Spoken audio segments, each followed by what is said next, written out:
ஸ்ரீகுருப்போ நம. ஸ்ரீமதே ராமானுஜாய நம. ஆண்டாள் திருவடிகளே சரளம். நீலாதுங்கஸ்தனகிரிதட்டி சுப்தமுத்போஜ கிருஷ்ணம் பாராஜ்யம் ஸ்வம் ஸ்ருதிசதசிரः சித்தமஜ்ஜாபயந்தி ஸ்வச்சிஷ்டாயாம் சஜனகலிதம் யா பலாத்கிருத்ய భుంక్తే గోదా తస్యై నమ ఇదమిదం భూయ ఏవాస్తు భూయః. ప్రియ భగవద్బంధువులారా, ధనుర్మాస తిరుప్పావే వ్రతంలో ఈరోజు గోదామ్మవారు 11వ పాసురాన్ని అనుగ్రహించారు. ఈ పాసురంలో మేల్కొల్పబడుతున్నటువంటి గోపిక కులము చేతను, రూపము చేతను, గుణము చేతను అందమైనది. కృష్ణుడు ఊరునికంతటికీ కూడా ఆదరణీయుడైనట్లే ఈమె కూడా ఊరిలోని అందరి మన్ననలను పొందినటువంటి అమ్మాయి. పతి సంయోగ యోగ్యమైనటువంటి వయసు కలిగిన అమ్మాయి. ఆ కృష్ణుని పొందడానికి నేను వ్రతం చేయడం ఏమిటి, అతడే నన్ను పొందుటకు వ్రతాన్ని ఆచరించాలి అని నిర్భయంగా ఉండేటువంటి పిల్ల. వీరి వంశంలో పెద్దలందరూ కూడా కర్మనిష్ట కలిగారు. స్వధర్మమును ఆచరించడంలో శ్రద్ధాభక్తులు కలిగినటువంటి వాళ్ళు అన్నమాట. భగవద్గీతలో చెప్పినట్లుగా తమ తమ యొక్క జాతి కర్మాలని అంటే స్వధర్మాలని ఆచరిస్తే అది భగవత్ప్రాప్తికి ప్రతిబంధకం ఏమాత్రము కాదు అనేటువంటి దీక్ష కలిగిన వారు. వీరి వృత్తి అంతా కూడా పశుపోషణమును శ్రద్ధతో చేయడం. అటువంటి వంశంలో జన్మించినటువంటి ఒక గోపికను, భక్తి పరాకాష్ఠ చెందినటువంటి ఒక గోపికను ఈరోజు మేల్కొల్పుతున్నారు. ఈమెకి ఆభిజాత్యము, సౌందర్యము, ఐశ్వర్యము అనేటువంటి 3 లక్షణములు కలిగినవి కదా. ఇంత సౌందర్యవతిని మరలా బాహ్యంగా ఉండేటువంటి గోపికలందరూ కూడా గోదాదేవి అమ్మవారి ముఖం ద్వారా ఈమెను ప్రశంసించడమే ఇందులో విశేషం. శ్రీరామచంద్రుడి యొక్క సౌందర్యాన్ని చూసిన తర్వాత దండకారణ్యంలో ఋషులందరూ కూడా పుంసాం మోహన రూపాయ ఆయన కీర్తించారు కదా. అదేవిధంగా ఇక్కడ ఇటువంటి పరిస్థితి ఇక్కడ ద్యోతకమవుతోంది. స్త్రీల సౌందర్యము పురుషులకు, పురుషుల సౌందర్యం స్త్రీలకు ఆకర్షితమవడం లోక ప్రసిద్ధం. కానీ ఇక్కడ స్త్రీల సౌందర్యం స్త్రీలకే ఆకర్షణీయంగా వీరు వర్ణిస్తూ ఉన్నారన్నమాట. పాసుర విన్నపం చేసుకుందాం. கத்துக்கரவை கணங்கள் பலகரந்து செத்தார் திரளைய சென்று செருச்செய்யும் குத்தமுனல்லாத கோவலர்தம் பொற்கடியே புத்தரவல்குல் புனமையிலே போதராய் சுத்தத்து தோழிமாரெல்லாரும் வந்தும் நின் முத்தும் புகுந்து முகில் வண்ணன் பேர்பாடா சித்தாதே பேசாதே செல்வப் பெண்டாட்டி ఎత్తుకురంగం పొరుళేలోరుం బావాయ్. ఓ గోపాలకుల తిలకమా, ఓ చిన్నదానా, లేత వయస్సు కలిగిన పశువుల యొక్క అనేకమైన సమూహ సంపద కలిగిన మీ వంశము చాలా గొప్పది. ఆ సమూహాల పాలు పిదుగుతగిన వారు, శత్రువులు నశించినట్లు యుద్ధం చేయగలవారును, ఒక్క దోషమైనా లేనట్టి యాదవ వంశంలో పుట్టిన బంగారు తీగ వంటి అందమైన దానా, పుట్టలోని పాము పడగతో సమానమైన నితంబము కలిగిన దానా, ఓ వనమయూరుమా లెమ్ము. నీ సఖులు, బంధువులు అందరూ కూడా ఇక్కడికి విచ్చేసి ఉన్నారు. నీలిమేఘమును బోలు శరీరకాంతి గల శ్రీకృష్ణుని అనేకమైన తిరునామములను పాడుచూ ఉన్నారు ఇక్కడ గోపికలందరూ.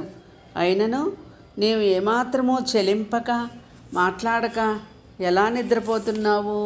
ఎత్తు కురంగం పొరుల్, నీ నిద్రకు అర్థమేమిటి అనగా ఇంత ధ్వని ఎగుచున్నప్పటికీ ఉలకగా పలకగా ఎందుకున్నావు? ఇది శ్రీకృష్ణ సంశ్లేష అనుభవం ఆనందమే కదా.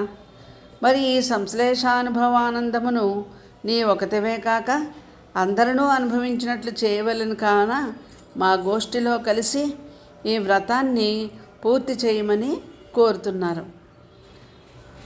ఈ పాసురంలో లేపబడే గోపిక ఆభిజాత్యము, అందము, సౌందర్యము అన్నీ కలిగినటువంటి గుణములు కలిగినది, ఉన్నత వంశ సంజాత కదా. ఆమె ఏమనుకుంటున్నారంటే, నేను వ్రతం చేయడం ఏంటి, కృష్ణ పరమాత్మే వ్రతం చేసి నన్ను చేరుకుంటాడు అనేటువంటి సౌందర్య నిష్ట ఇక్కడ మనకు కనిపిస్తూ ఉంది.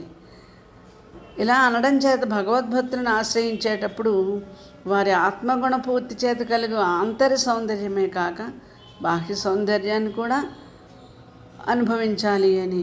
అంటే ఎవరైనా భాగవతోత్తములు కనిపించినప్పుడు అబ్బా వారి ముఖంలో ఎంత కళ ఉంది అని అనుకుంటాం కదా, ఆ విధంగా ఆచార్యుల దివ్యమంగళ విగ్రహమును చూచుటచే కూడా ప్రీతి కలగవలను. ఆ మూర్తిని వదలలేని మమకారము ఏర్పడాలి. అలాంటి ప్రీతి గోపికలకు కలిగినది.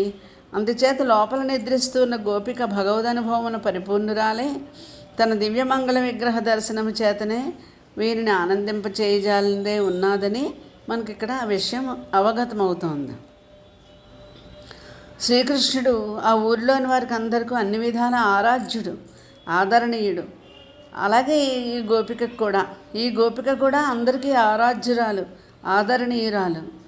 ఈమె తాను పలికే పలుకు, చేసే పనులు అన్నీ భగవదారాధనగాను భాగవత కైంకర్యంగాను ఉండాలని భావించేటువంటి భక్తి నష్టపరురాలు. అంతా కృష్ణమయంగానే భావించేటువంటి ఆమె. అందువల్ల ఈమె భావానికి తగినట్లుగా భగవత్ చింతనలోనే ఉండడం వలన ఆ శ్రీకృష్ణ సంశ్లేష అనుభవంలోనే మునిగి ఉంటుంది.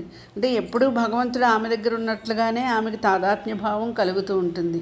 అందువలన ఆమె ఎప్పుడూ యోగ నిద్రలోనే ఉండడం సహజమైనది. బాహ్యమైన విషయాలు ఆమెకు కనబడవు, వినబడవు, పట్టించుకోదు. ఆనాడు శ్రీరాముడు పురుషుల చేతి మోహింపబడినట్లుగానే ఈమె కూడా స్త్రీలనే మోహింపచేసినటువంటి సౌందర్య రాశి. సౌందర్యంతో పాటు ఈమెలో కృష్ణానుభవ సౌందర్యం కూడా తోడైంది. కావున ఈమె అత్యధిక సౌందర్య రాశిగా గోదాంబవారు వర్ణిస్తున్నారు. భగవంతుడు దేనికి వశమవుతాడు అంటే భక్తి అనే సౌందర్యానికే వశమవుతాడు. గోపికలు యుగాయితం నిమేషేన చక్షుషా ప్రాప్యుడు ఆయుధమని ఒక కంటి రెప్పపాటు గోవిందుని ఎడబాటును సహించేవారు కాదుట. పరమభక్తుల స్థితి అలాగే ఉంటుంది. కన్ను మూసి తెరిచేలోగా భగవద్ దర్శనానికి ఆటంకం ఏర్పడుతుందేమో అని భావిస్తారు. భక్తులు ఎప్పుడూ తమను ఒక నాయికగా, భగవంతుడిని ఒక నాయకుడిగా భావించుకుంటారు. అందుచేత వారి మీద ఉండే భక్తి, జ్ఞానం, వారి సౌందర్యం ఇవన్నీ ద్విగుణీకృతం అవుతూ ఉంటాయి. వారు ఏది చేసినా, వినినా, చూసినా అన్ని లౌకికమైన విషయాల్లో శ్రద్ధ లేకుండా దానికి కారణభూతుడైనటువంటి పరమాత్మ మీద మాత్రమే వారి చిత్తము లగ్నమై ఉంటుంది. అటువంటి ఆమె కత్తుక్కరవై దూడలకు పాలిచ్చే దూడల వలె ఉండే, అంటే లేత గోవులు, అటువంటి గోవులు కణంగల్ గుంపులుగా ఉన్నటువంటి సంపద, గో సంపద కలిగినటువంటి వంశంలో జన్మించింది. సెత్తార్ తిరల్ అరియా, శత్రువులు బలం నశించేటట్లుగా వీరి వంశంలో వారు పురుషులు యుద్ధం చేయగలరు, మల్ల యుద్ధం చేయగలరు. చెన్ను చెయ్యం, వాళ్ళ దగ్గరికి వెళ్ళి ఆ శత్రువుల యొక్క మదమును అణచగలిగే శక్తి కలిగిన వారు. కొత్తమనిల్లాద కౌల రథం, ఏ పాపము అంటని వారు. ఎందుకంటే వీరు ఏం చేసినా శ్రీకృష్ణుడి కోసమే కదా. శ్రీకృష్ణుడి శత్రువులే వారి శత్రువులు, కానీ మిగిలిన వారు కాదు. అందువలన వీళ్ళకి పాపం అనేదే అంటదు. పొర్కొడియే, అటువంటి వంశంలో పుట్టిన ఓ బంగారు తీగ అని ఆమెను పిలుస్తూ ఉన్నారు. తీగ అంటే లత దేనినేదా ఆధారంగా తీసుకుని ప్రాకుతూ ఉంటుంది. అలాగే ఇక్కడ మేల్కొల్పబడుతున్నటువంటి ఈనాటి గోపిక శ్రీకృష్ణుడిని ఆధారంగా తీసుకుని ప్రాకేటువంటి బంగారు తీగ. పుట్టలో ఎలాంటి భయం లేకుండా చుట్టుకొని నిర్భయంగా అందంగా ఉండేటువంటి ఒక పాము వలె, పునమైలే ఏ భయం లేని పురివిప్పి నాట్యమాడే నెమలి వంటి కేశ సౌందర్యం కలిగిన గోపికను. పోదరా రావమ్మ, నీ వంట మేము నడుస్తాము. నీ చుట్టూ ఉండే చెలికత్తెలందరూ వచ్చి నిన్ను ముత్తుంబు ముందు నీ ముంగిట ప్రవేశించి ముగిల్ వన్నన్ పేర్పాడా, నీలమేఘశ్యాముడైన కృష్ణుని గురించి పాడుతున్నారు. అటువంటి పాటలో నీవు కూడా కలిసి మమ్మల్ని ముందుకు తీసుకుని వెళ్ళు. నీవు సిత్తాదే ఉలుకు లేదు, పేసాదే పలుకు లేదు, సెల్వపెండాట్టి, ఓ సంపన్నురాలా, నీవు ఈ విధంగా ఎందుకు యోగ నిద్రలో ఉన్నావు అంటూ లోపల ఉన్నటువంటి గోపబాలి యొక్క వంశాన్ని, సౌందర్యాన్ని కీర్తిస్తూ ఆ గోపబాలికను ఈరోజు గోదామ్మవారు ఈ 11వ పాసురంలో మేల్కొల్పడం జరిగింది. వెనుకటి పాసురంలో వలె ఈ పాసురంలో కూడా పన్నిద్దరు ఆళ్వార్లో ఒక ఆళ్వార్ని ఆంతర్యంగా మనకు అమ్మ చెప్తున్నారు. వారి నామం తిరుమంగై ఆళ్వారు. వీరికే పరకాలులు అని, కలివైరి అని నామధేయాలు ఉన్నాయి. వీరు నమ్మాళ్వారు అనుగ్రహించిన చతుర్వేద సంహితములైన 4 దివ్య ప్రబంధాలకి ఆరంగములుగా చెప్పబడేటువంటి 6 దివ్య ప్రబంధాలని రచించారు తిరుమంగయ్య ఆళ్వారు. వీరు మ్లేచ్ఛ వంశాన్ని జన్మించారు. వీరి పేరు నీలుడు. వీరి బలపరాక్రమములను చూచి చోళరాజు వీరికి కొంత భూభాగమునిచ్చి సామంతునిగా చేశారు. శ్రీదేవి యొక్క అవతారమైన కుముదువల్లి అను ఆమెను వీరు వివాహం ఆడదలిచారు. ఆమె ఒక చెరువు వద్ద ఒక బ్రాహ్మణునికి లభించగా వారు పెంచుకుంటూ ఉన్నారు. ఆ తండ్రి నీళ్ళను ఇచ్చుడికి అంగీకరించను కానీ కుముదవల్లి పంచ సంస్కార పరులను కాని వివాహం ఆడను అని ఒక నియమం ఏర్పాటు చేశారు.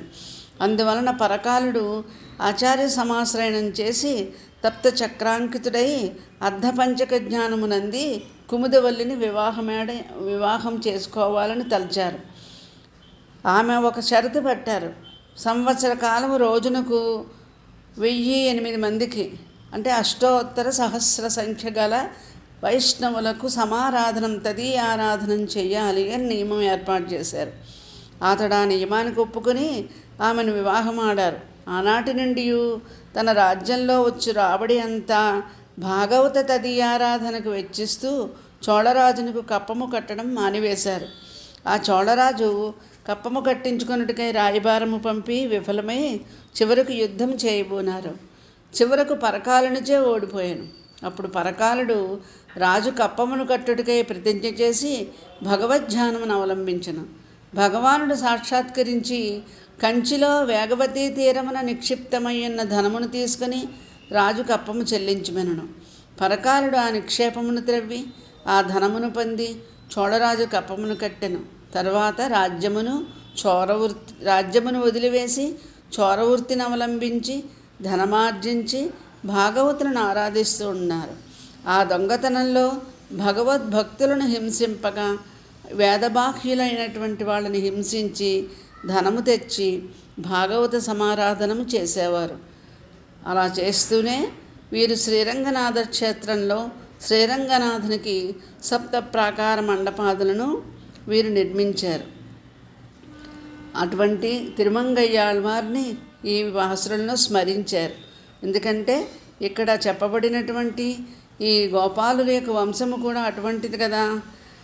గోరూపమైనటువంటి భూమి నుండి వచ్చే సంపదనంతను భాగవత కైంకర్యానికి ఉపయోగించేటువంటి వంశాన్ని ఇందులో కీర్తింపబడింది. ఆ విధంగా పరకాలురు లేక కలివైరి అని పేరున్నటువంటి తిరుమంగయ్యాళ్వారిని మనం స్మరించుకుంటూ ఈ దివ్య ప్రబంధ వ్యాఖ్యానంలో ఈరోజు 11వ పాసురంలో మనము భావార్థ అవగాహన చేసుకోవడం జరిగింది. స్వస్తి. సోచ్చిష్టమాలికాబంధ కందబంధుర జిష్ణవే విష్ణుచిత్త తనూజాయై గోదాయై నిత్యమంగళం.